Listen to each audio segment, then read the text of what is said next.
নমস্কার বন্ধুরা, ঠাকুরের কথা চ্যানেলে আমি সকলকে স্বাগত জানাই।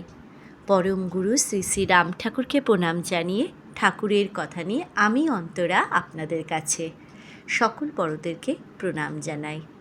সকল বন্ধুরা ভালো থাকবেন, সুস্থ থাকবেন এই কামনা করি। আজকে ঠাকুরের কথায় আমি আজও রাম ঠাকুরের কথা গ্রন্থ থেকে ডক্টর ইন্দুভূষণ বন্দ্যোপাধ্যায়ের কথাই আপনাদেরকে শোনাবো। ঠাকুর কীভাবে ভক্তদের সেবা করতেন, কিন্তু ঠাকুরের সেবা ভক্তের কি নেওয়া সহজ ব্যাপার? এই প্রসঙ্গে ডক্টর ইন্দুভূষণ বন্দ্যোপাধ্যায় বলেছেন, ঠাকুর আমাদের সঙ্গে প্রীতির সম্বন্ধই পাতাইতে চাহিয়াছেন, কিন্তু দুর্ভাগ্য আমাদের যে আমরা বুঝিয়াও তাহা বুঝি নাই। সংস্কারজাত সংকোচ আসিয়া মাঝখানে মহিরয়ের মতো দাঁড়ায় আছে, ঠাকুরের নিকটে যাইতে পারি নাই। এই প্রসঙ্গে তিনি একটি সুন্দর ঘটনা ঠাকুরের সঙ্গে যে ঘটেছিল সেটাই আজকের ঘটনা আপনাদেরকে শোনাব। বৈশাখ মাসের শেষাশেষি বৃন্দাবনে দুরন্ত গরম। নৈনিতালের ঠান্ডা আবহাওয়া হইতে আসিয়া পঞ্চুবাবুর পক্ষে এই গরম অসহনীয় হয়ে উঠল। ঠাকুর কিন্তু যেমন তেমনই আছেন, নৈনিতালেও যা আর বৈশাখ মাসে বৃন্দাবনেও তা। একতলা একখানি ঘর ভাড়া লইয়া তাহারা উঠিয়াছেন। সঙ্গে একটি ছোট্ট রান্নাঘর ছিল। রান্নাঘরের পাশে কুয়া জল তুলিবার জন্য একটি লোক নিযুক্ত হয়েছিল। পঞ্চুবাবু বলিলেন যে ভোরবেলা শৌচাদি সমাপন হইয়া গেলে ঠাকুর তাহাকে যমুনায় স্নান করিতে পাঠাইয়া দিতেন। পঞ্চুবাবুর ইহাতে আপত্তি করিবার উপায় ছিল না, কারণ একটু বেলা হইলে বালু এমন তাতিয়া হয়ে যাইত যে ঘরের বাইরে যাওয়া সম্ভবই হইত না। মনে হইত যেন আগুনের ঝলকা বইয়া যাইতেছে। যমুনা হইতে ফিরিয়া পঞ্চুবাবু দেখতেন যে ঠাকুর ইতিমধ্যে উনান ধরিয়া তরকারি রাঁধিয়াছেন, শাক ভাজিয়াছেন এবং হাঁড়িতে ভাত চড়াইয়া দিয়াছেন। চালের সঙ্গে কিছু ডালও পুটলি বাঁধিয়া হাঁড়িতে ফেলিয়া দিয়াছেন। এইরূপ প্রত্যহই হইত। ঠাকুর পঞ্চুবাবুর কোনো আপত্তি আমলেই আনিতেন না। পাছে তাহার কোনো অসুবিধা হয় এই জন্যই ঠাকুর তাহার নিজের আহারটি অত্যন্ত সরল করিয়া লইয়াছিলেন। 4টি খেজুর, 4টি মনক্কা ও 3-4 গ্লাস জল খাইয়ায় কাটাইয়া দিতেন।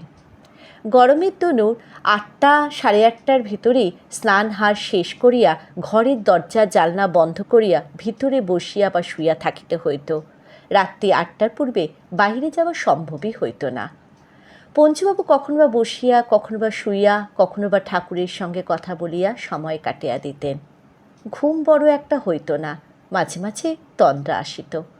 কিন্তু যখনই তন্দ্রা ভাঙিয়া যাইত তখনই দেখিতেন যে ঠাকুর পাখা লইয়া তাহাকে হাওয়া করিতেছেন, অথবা ভিজে গামছা দিয়া সযত্নে তাহার গা মুছাইয়া দিতেছেন।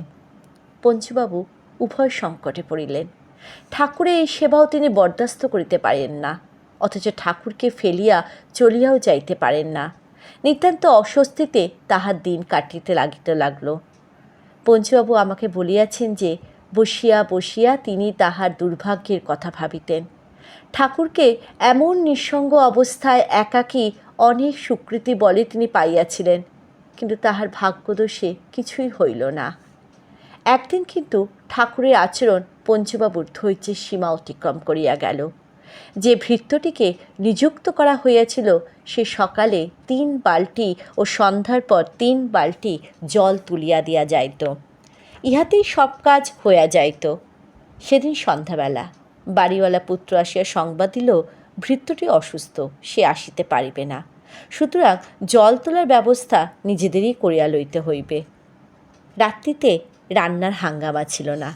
বাজার হইতে পুরি তরকারি ও কিছু মিষ্টি আনিয়া পঞ্চুবাবু চালাইয়া দিতেন। অনুসন্ধানে দেখিলেন যে তখনও কলসিতে ও একটা বালতিতে যে পরিমাণ জল আছে তাহাতে রাত্রিটা অনায়াসে কাটিয়া দেওয়া যাইবে। সুতরাং স্থির করিলেন যে রাত্রিতে আর জল তুলিবেন না।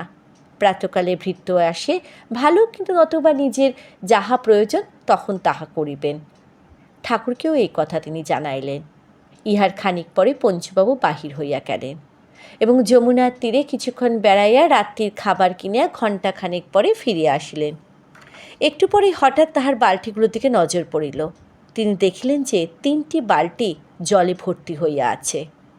কর্মটি যে ঠাকুর করেছেন তাহা বুঝিতে পঞ্চুবাবুর কোনো কষ্ট হলো না। ঠাকুরের দিকে তাকাতেই তিনি যেন কাচু মাচু হইয়া গেলেন। পঞ্চুবাবু আমাকে বলিয়াছিলেন, কোনো বালক দুষ্কর্ম করিয়া ধরা পড়িয়া গেলে শাস্তির ভয় যেভাবে তাকায়া থাকে, ঠাকুরও যেন ঠিক সেইভাবে তাহার দিকে তাকায়াছিলেন। কিন্তু পঞ্চুবাবু তখন মাথা গরম। এই মধুর ভাবটি তিনি দেখিয়াও দেখিলেন না। ঠাকুরকে বলিলেন, এই জল কোন কাজে লাগবে, আমার শ্রাদ্ধে না আপনার শ্রাদ্ধে? এই বলিয়া বালতির জল ফেলিয়া দিয়া পুনরায় নিজে জল তুলিয়া রাখিলেন। পরের দিনই ঠাকুরকে লইয়া তিনি কলকাতায় রওনা হইলেন এবং হাওড়ায় পৌঁছিয়া আমার বাসায় উঠিলেন। রাত্রিতে খাইতে বসে পঞ্চুবাবু এই ঘটনাটি আমাকে জানাইয়াছিলেন। তিনি আরও বলিয়াছেন যে প্রথমে তিনি ঠাকুরের হাতে রান্না খাইতে কিছুতেই সম্মত হন নাই, কিন্তু ঠাকুর তাহাকে বুঝাইয়াছিলেন যে তিনি স্নান সারিয়া আসিয়া রান্না করিতে সংকীর্ণ সময়ের মধ্যে উহা সমাধা করিয়া ওঠা সম্ভব হইবে না।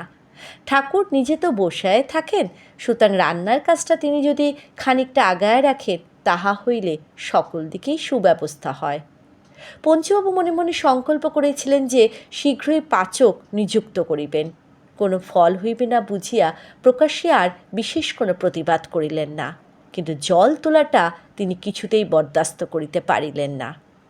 বৈশাখ মাসের শেষে বৃন্দাবনের কুয়া হইতে জল তোলা যে কী ভয়াবহ ব্যাপার তাহা ভুক্তভোগী ছাড়া অন্যে সহজে বুঝিবেন না।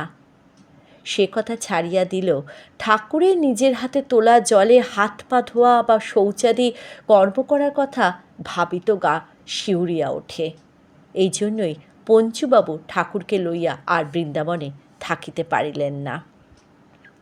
খাওয়া দাওয়ার পর ঠাকুরের নিকট আসিয়া বসিলাম। সেখানে তখন আর কেহই ছিলেন না। পঞ্চুবাবুর ইঙ্গিতে আমি কথাটা ঠাকুরের সম্মুখে উত্থাপন করিলাম। ঠাকুরের সেই এক কথা শুধু বললেন, এতে কোনো দোষ হয় না। অর্থাৎ ঠাকুরের অভিমত হইল এই যে তাহার হাতের তোলা জলে পা ধুইলে বা শৌচাদি কর্ম করিলে কোনো দোষ হয় না। কথাটা মানিয়ে লওয়া সহজ নহে। এই বিষয়ে আমাদের সংস্কার এত বদ্ধমূল যে তাহা কাটায় ওঠা এক প্রকার অসাধ্য বলিয়া চলে। কিন্তু ঠাকুরের কথাটাও ছাড়িয়া দেওয়া চলে না, যত্ন সহকারে বুঝিয়া লওয়া কর্তব্য।